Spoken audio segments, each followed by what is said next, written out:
Hello student, मैं अर्चना सिंह एक बार फिर से जोगटा एकेडमी के यूट्यूब चैनल पर आप सबका हार्दिक स्वागत करती हूँ। आपको पता है कि अब जो हमारा टॉपिक चला हुआ है वो है संधि, और संधि के 3 भेद होते हैं, स्वर, व्यंजन और विसर्ग। स्वर संधि हम इससे पहली वीडियो में आपको पढ़ा चुके हैं, बता चुके हैं। आज का जो हमारा विषय रहेगा संधि का जो व्यंजन और विसर्ग वाला भाग है वो हम आपको पढ़ाएंगे। तो शुरू करेंगे व्यंजन संधि से। व्यंजन संधि आपको पता ही है कि क से लेकर ह तक हमारे व्यंजन होते हैं। व्यंजन संधि क्या होती है? व्यंजन संधि जब व्यंजन से व्यंजन, ये हमने यहाँ लिखा भी है, और स्वर से व्यंजन, यानी संधि के लिए हमें 2 शब्द चाहिए। दोनों शब्दों में जो पहला शब्द है उसका जो अंतिम वर्ण है, चाहे वो स्वर हो, और दूसरे शब्द का जो प्रथम वर्ण है वो व्यंजन हो, तो हमारी व्यंजन संधि होती है। यानी व्यंजन से व्यंजन का मेल, स्वर या व्यंजन का मेल, या व्यंजन और स्वर का मेल, ये जब होता है और विकार या परिवर्तन उत्पन्न होता है तो हमारी व्यंजन संधि होती है। एक बार इसकी परिभाषा पढ़ लेते हैं। ये देखिए, जब किसी व्यंजन से व्यंजन, स्वर से स्वर तथा व्यंजन से स्वर का मेल होने पर विकार या परिवर्तन होता है, तब हमारी व्यंजन संधि होती है। अब इसका जो व्यंजन संधि होती है बच्चों, इसके कोई प्रकार नहीं होते, इसके केवल नियम होते हैं। नियम जो हैं वो भी थोड़े कठिन तो नहीं हम कह सकते, अगर समझ में आ जाते हैं तो बहुत आसान हो जाते हैं। हमने अपनी तरफ से कोशिश की है कि बहुत ही सरल तरीके से आपको व्यंजनों में जो परिवर्तन होता है या व्यंजन किसके साथ मिलता है और फिर क्या उसमें परिवर्तन होता है वो बताने की कोशिश की है। तो व्यंजन संधि का सबसे पहला नियम है, जो महत्वपूर्ण नियम है, काफ़ी संधि जो हैं वो इसी नियम पर आधारित हैं।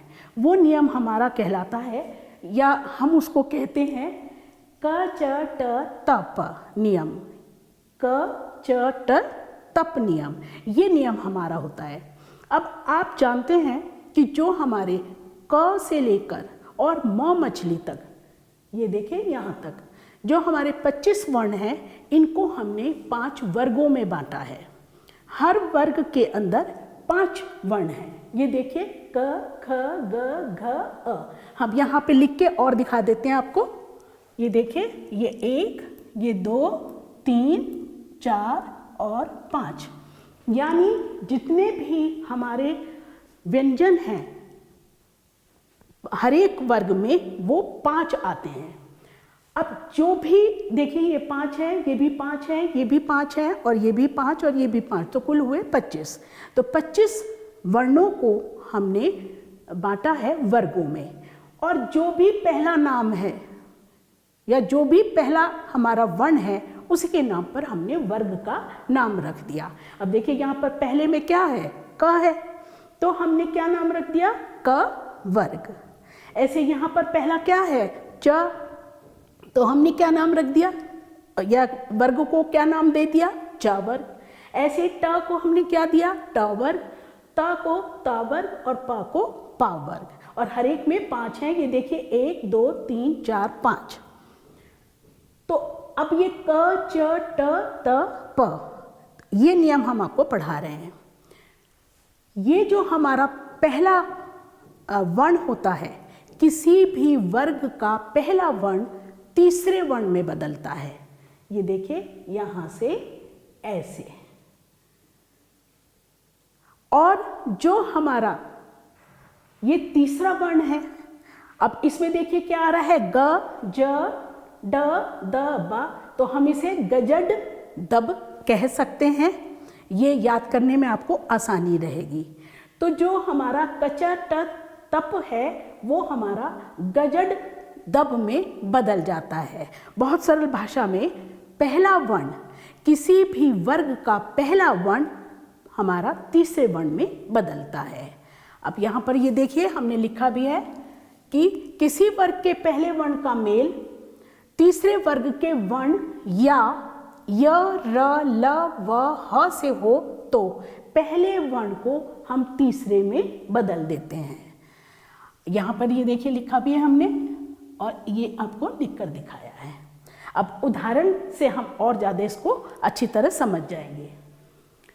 हम यहाँ से लेंगे, ये देखिए, अगर हमको संधि व्यंजन या कोई भी संधि करनी है तो स्टूडेंट्स उसके लिए आपको ये जो विच्छेद है उसके साथ जो शब्द हमारा बन रहा है उसको भी पढ़ना है ध्यान से, तब हमें आसानी से समझ में आ जाती है। तो पहले हम उल्टा करके बताएंगे और फिर इसको हम यहाँ से बताएंगे। तो देखिए दिग्गज, अब इसमें आप देखिए ग, तो ग क्या है हमारा तीसरा वर्ण है।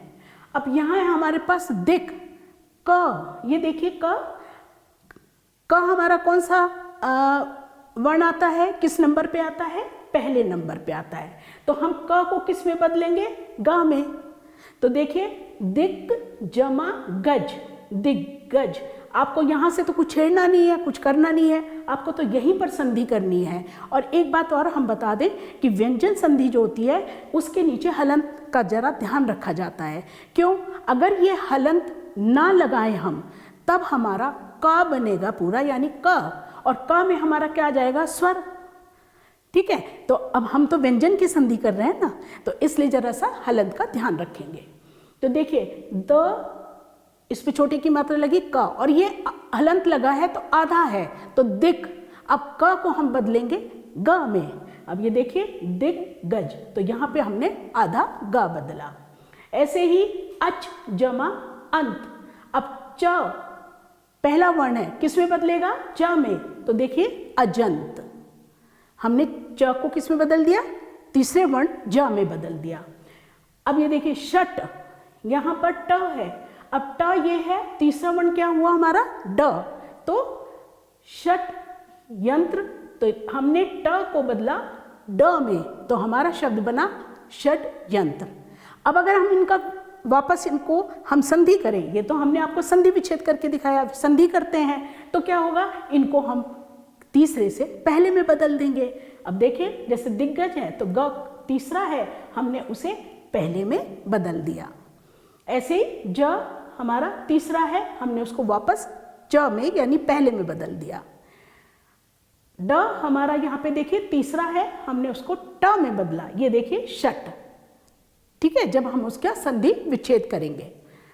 अब फिर से वापस आते हैं संधि पर, तो जगत, जगत, अब त है और यहाँ अम्बा है। अब हमें संधि करते समय किसको बदलना है, हमें तीसरे वर्ण को बदलना है और पहले वर्ण को बदलना है।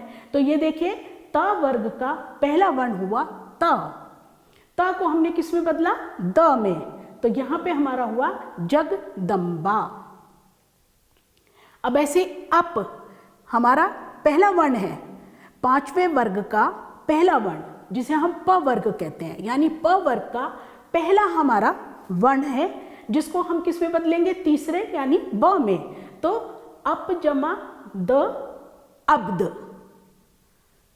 अब वापस अगर हम इसे करेंगे तो क्या करेंगे, ब को हम किस में बदल देंगे, प में बदल देंगे, यानी तीसरे को हम पहले में बदल देंगे। अब इसका दूसरा नियम है, दूसरे नियम के लिए भी हमें क्या करना है कि जो हमारा ये पांचवा वर्ण है ये हम पहले में बदल देते हैं। अब एक बार इसको जरा रिपीट कर देते हैं। देखिए पहला वर्ण तीसरे में बदलेगा, कब बदलेगा, जब हम संधि करेंगे, और अगर हम संधि विच्छेद करते हैं तो क्या करेंगे, तीसरे को पहले में बदल देंगे। ठीक है, अब आगे बढ़ते हैं। अब हमारा है दूसरा नियम, पांचवा वर्ण मतलब बदलेंगे, किसमें बदलेंगे, अब क च ट त प, ये हमारा क्या है, पहला है, पहला नियम है। ये देखिए अब इसको क्योंकि ये हमारा वापस जा रहा है, एक बार फिर से आपको बताते हैं। ये देखिए यहां से हम वापस जा रहे हैं, यानी पांचवें से हम पहले में जा रहे हैं, इसलिए हमने यहां पर आपको संधि शब्द लिखा है और उसका विच्छेद करके हम दिखा रहे हैं। देखिए उन्मत्त, ना क्या है हमारा पांचवा वर्ण है, तो पांचवा वर्ण हमारा किस में बदलेगा, त में बदलेगा। तो उत जमा हमारा मत, यहाँ तो हमें संधि कुछ करनी नहीं है, संधि तो हमारी यहाँ पर हुई है ना के बीच में, ये और ना को हमने पांचवा वर्ण है उसे हमने पहले में बदलना है, ये हमारा त वर्ण में आता है, तो ये उत जमा मत। ऐसे ही वाड मय, अब ये हमारा क वर्ग का पांचवा वर्ण है, तो हमने यहाँ पे किस में बदला, का में, यानी जो पांचवा वर्ण जिस वर्ग का होगा वो पहले वर्ण में बदल जाएगा। अब अगर हम इसकी संधि करें तो जैसे उत है तो हम ता को किस में बदलेंगे, ना में बदलेंगे पांचवें वर्ण में, तो हमारा हो जाएगा उन्मत्त। और वाक क को हम किस में बदलेंगे, अणा में बदलेंगे, तो हो जाएगा वाड्मय। अब तीसरा नियम है, बहुत सरल नियम है, जहां भी हमारा आधा वर्ण होगा,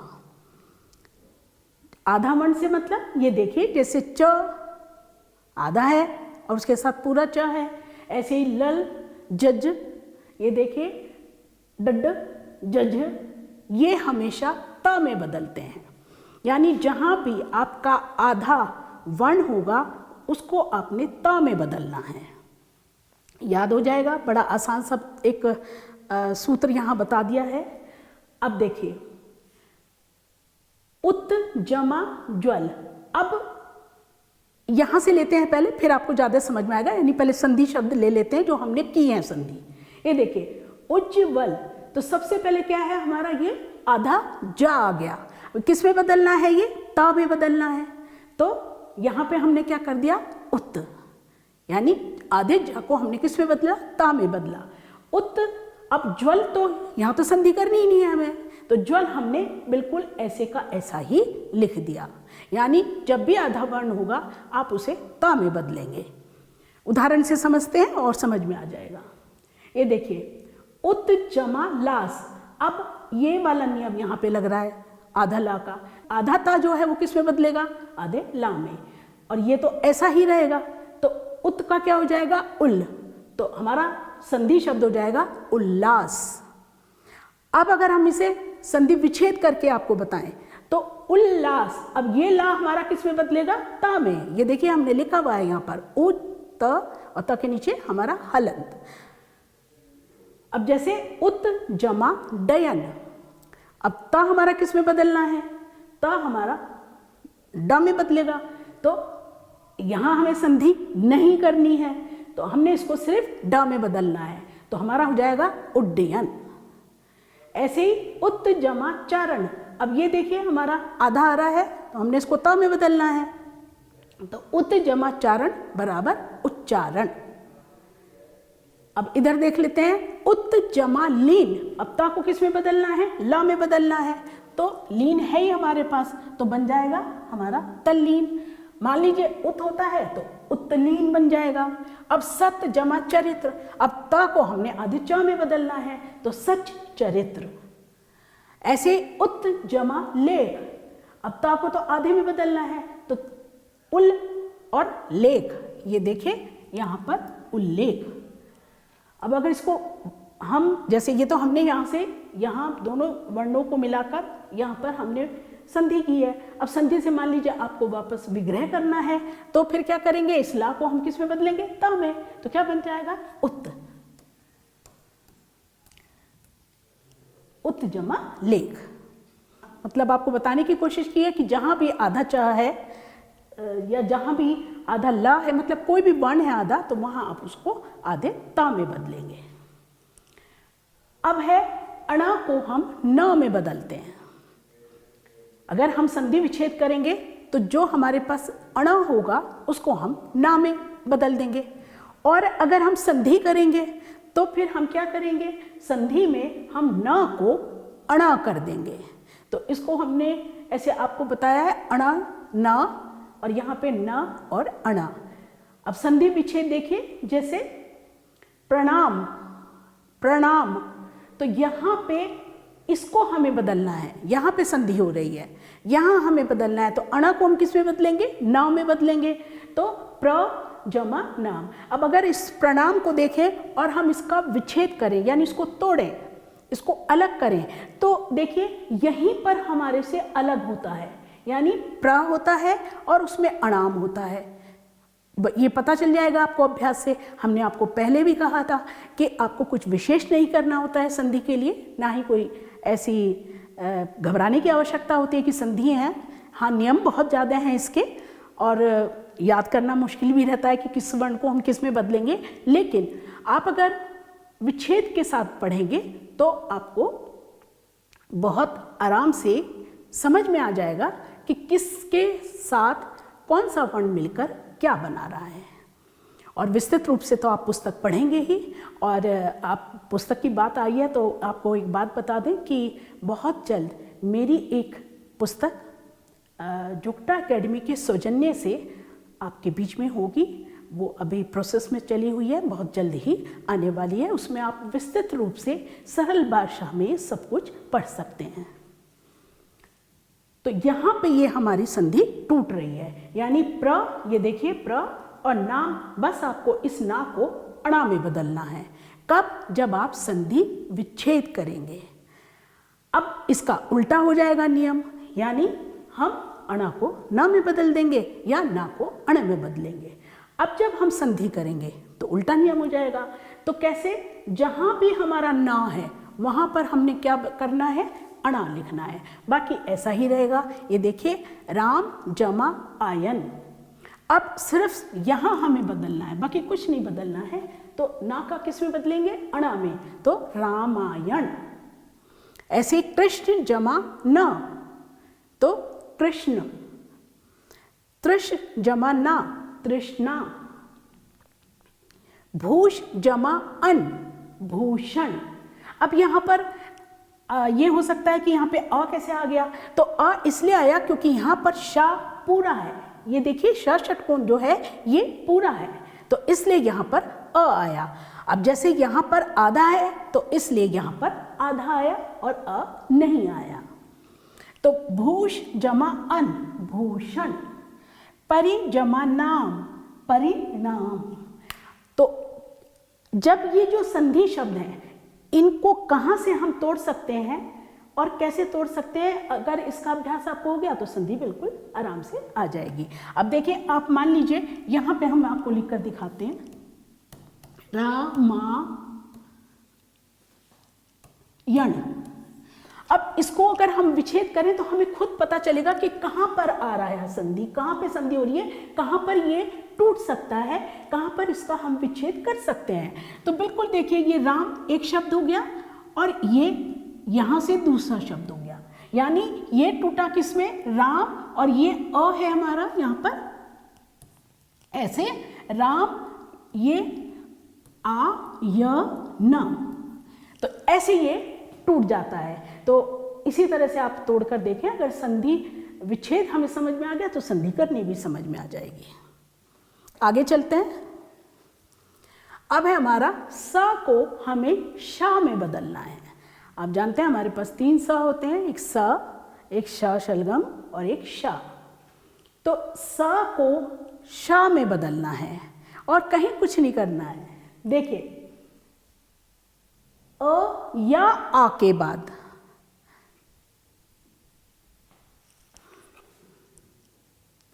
देखिए, अ या आ को छोड़कर कोई भी स्वर आए तो जो हमारा स होता है वो श में बदलता है। अब उदाहरण से इसको समझते हैं। ये देखिए, वी जमा सम। अब यहाँ पे वी, तो किसकी ध्वनि हमें आ रही है? कौन सा स्वर हमारे पास आ रहा है? ई स्वर आ रहा है। ये देखिए ई, ये वाला। तो ई और जमा सम क्या बना हमारा? श बनना है।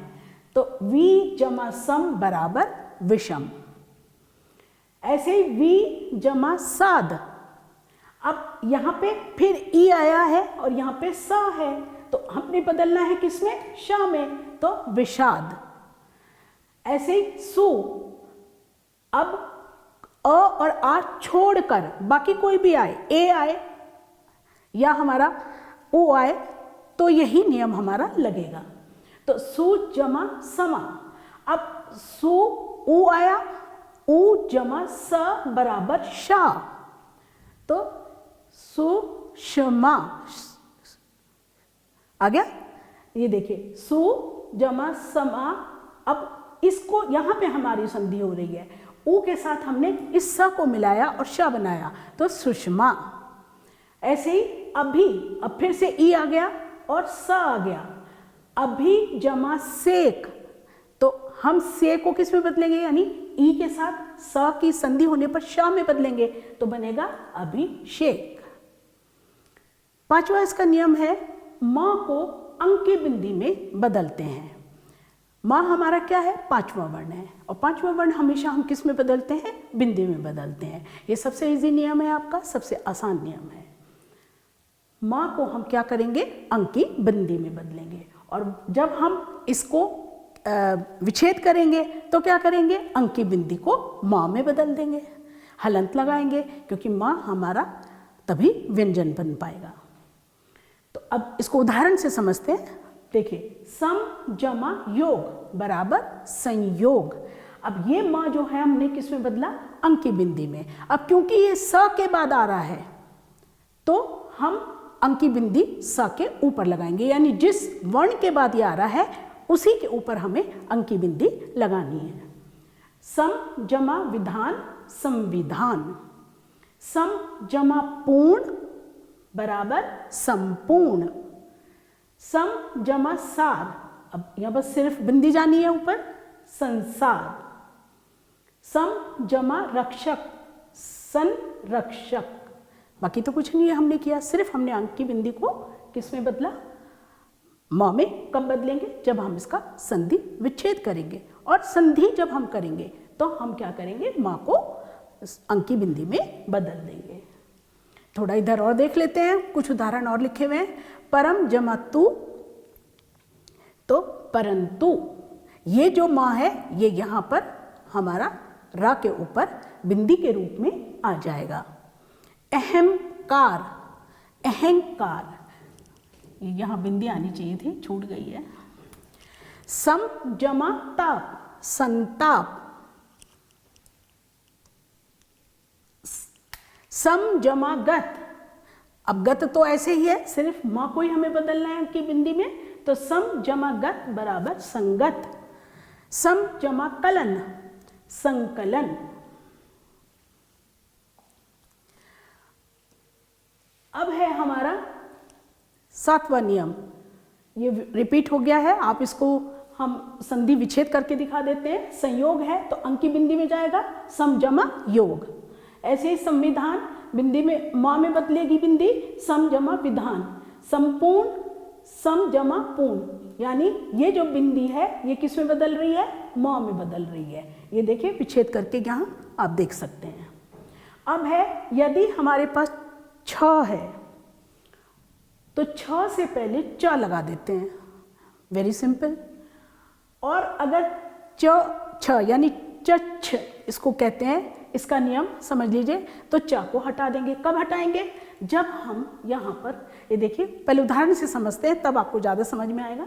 ये देखिए, अगर तो हमारे पास छ है और उससे पहले हम क्या करेंगे, च लगा देंगे, बस इतना ही हमको करना है। ये देखिए, प्रति जमा छेद, अब ये छ है हमारा, तो संधि करते समय हमें क्या करना है, च लगाना है। तो ये देखिए प्रतिच्छेद, प्रतिच्छेद। ऐसे ही वि जमा छेद बराबर विच्छेद, हमें आधा चा लगाना है, यहाँ पे हमने लिखा भी है, चा लगा देंगे, ठीक है। अब है स्वच्छंद, तो हमारे पास तो शब्द क्या है, स्व है और छंद है, तो यहाँ पे हमारा क्या आ रहा है, छ आ रहा है, इससे पहले हमें क्या लगाना है, आधा चा लगाना है, तो स्वच्छंद। ऐसे ही अनु जमा छेद, अनुच्छेद, परि जमा छेद, परिच्छेद, आधा चा लगाना है। अब अगर हम इसको संधि करें इसकी, तो क्या करेंगे, चा को हटा देंगे। अब आप मान लीजिए ये है, देखिए मान लीजिए प्रतिच्छेद, अब हमने इसकी संधि की है, ठीक है, तो ये हमारा कहाँ पे टूटा, यहाँ से टूटा, यानी प्रतिच्छेद, यहाँ पे टूटा और ये हमारा छेद आया। अब हमारे पास ये च बचा है, इसको बस हमें हटाना है। ये देखिए प्रति जमा छेद। ऐसे ये विच्छेद है तो ये कहाँ पे टूटा, ये यहाँ से टूटा। तो देखिए वि जमा छेद, टूटे से मतलब आप समझ गए ना, यानी इनका विच्छेद हुआ, ये अलग अलग हुए। अब स्वच्छंद, अब ये देखिए स्वच्छंद, तो कहाँ पे इसका हम विग्रह करेंगे या कहाँ से ये अलग हो सकता है, कहाँ से ये टूट सकता है, तो ये यहाँ से टूटेगा। ये देखिए यहाँ से, तो स्वच्छंद, बस संधि जब हम करेंगे तो संधि विच्छेद हम इसका करेंगे तो क्या करेंगे, ये च को हटा देंगे और हमारा बन गया स्व जमा छंद। यानी संधि करने पर यदि छ आपके पास है तो संधि करने पर आप क्या करेंगे, संधि करने पर आप च लगा देंगे। और अगर आपके पास च और छ है और इसका विग्रह कर रहे हैं तब आप च को हटा देंगे। अब है हमारा त श बराबर च, और श अगर है तो वो किस में बदलेगा, छ में बदलेगा। अब देखिए, यानी पहले शब्द के अंतिम वर्ण में त आए और दूसरे शब्द के प्रथम में श आए तो हमारा च बन जाता है। यानी हम जो है उसको च में परिवर्तित करते हैं, और अगर हमारे पास श है तो हम उसको छ में परिवर्तित करते हैं। अब देखिए तत् जमा शिव, अब हमारे पास यहाँ त है और यहाँ श है, तो हम इसमें च को और मतलब च में इसको बदलेंगे, और फिर हमारे पास दूसरा इसका भाग है कि श जो है वो छ में बदलेगा। तो ये जो श है ये किस में बदलेगा, छ में बदला। तो देखिए तत् जमा शिव बराबर तत्शिव। अब देखिए यहाँ पर तो हमने क्या किया है, च लगाया है ये आधा, और इस श को हमने इस छ में बदला है। उत जमा शिष्ट, अब फिर से श है हमारे पास, फिर से त है हमारे पास, ठीक है। तो त जमा श बराबर च, यानी च लगेगा, लेकिन श भी है तो इसको हम किस में बदलेंगे, इसको हम छ में बदलेंगे। तो देखिए उच्च शिष्ट।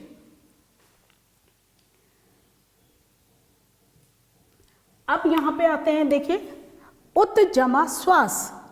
अब यहां पे क्या है हमारे पास, श है, यहाँ पे क्या है हमारे पास, त है, तो त को हमने किस में बदलना है, छ में बदलना है।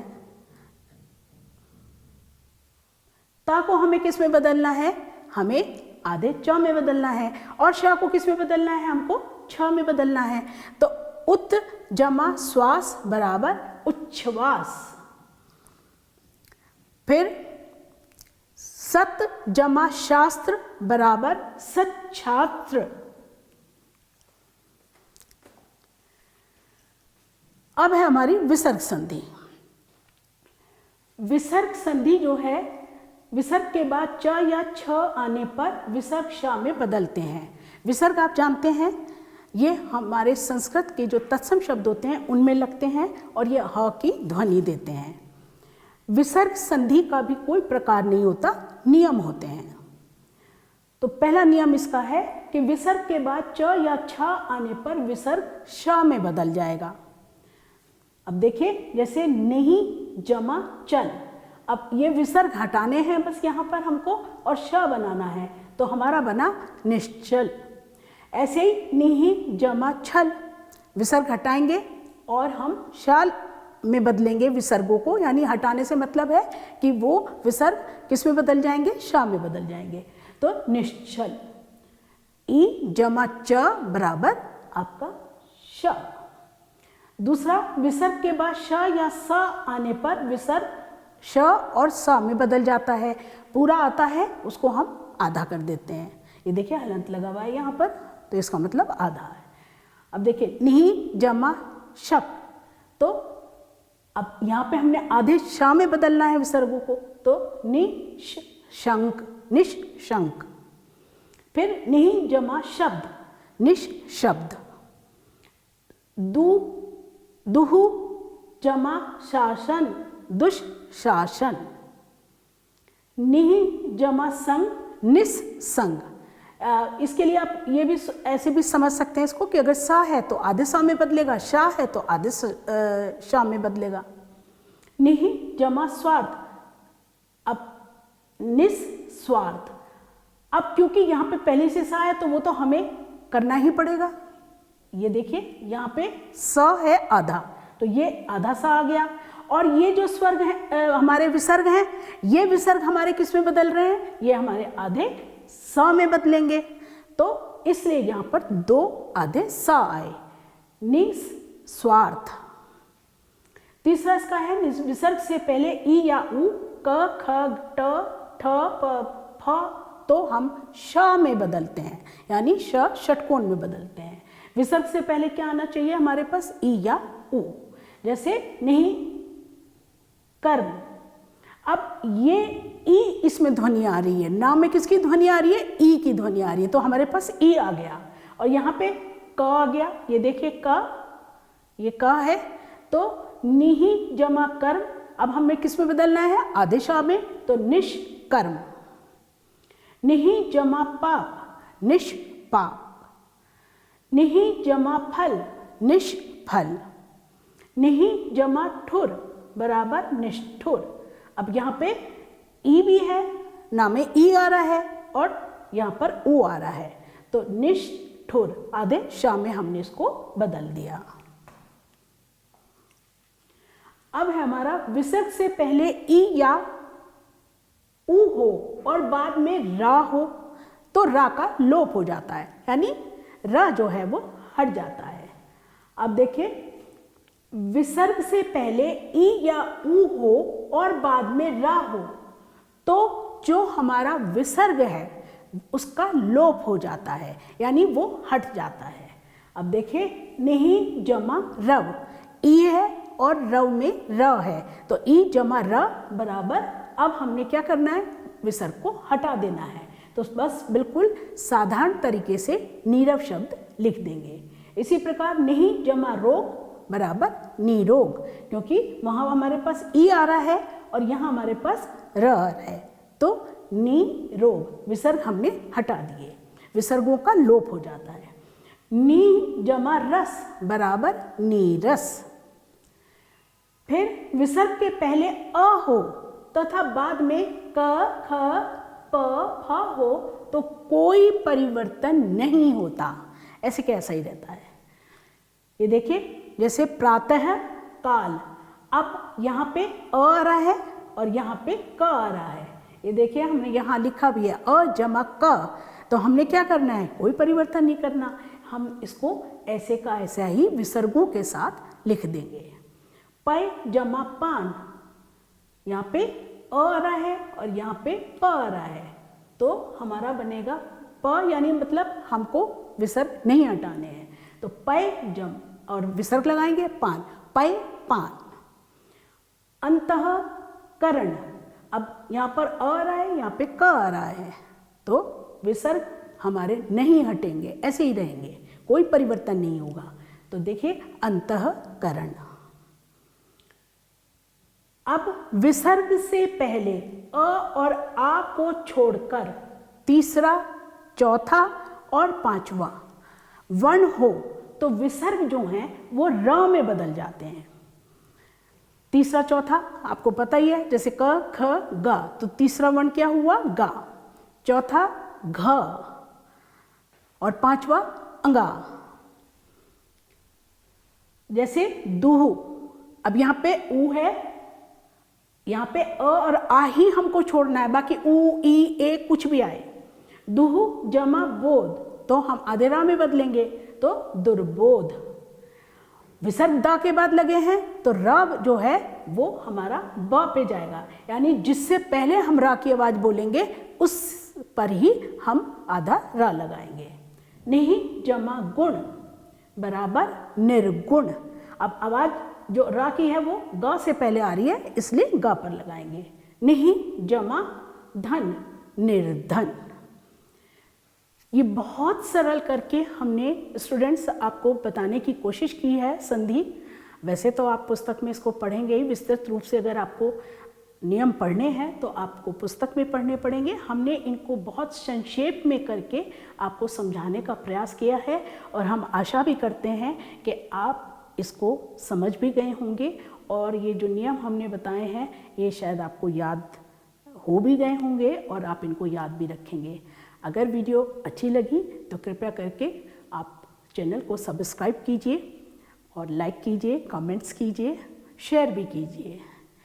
मिलते हैं अगली वीडियो में एक नए टॉपिक के साथ। तब तक हमें यानी अर्चना सिंह को दीजिए अनुमति। नमस्कार।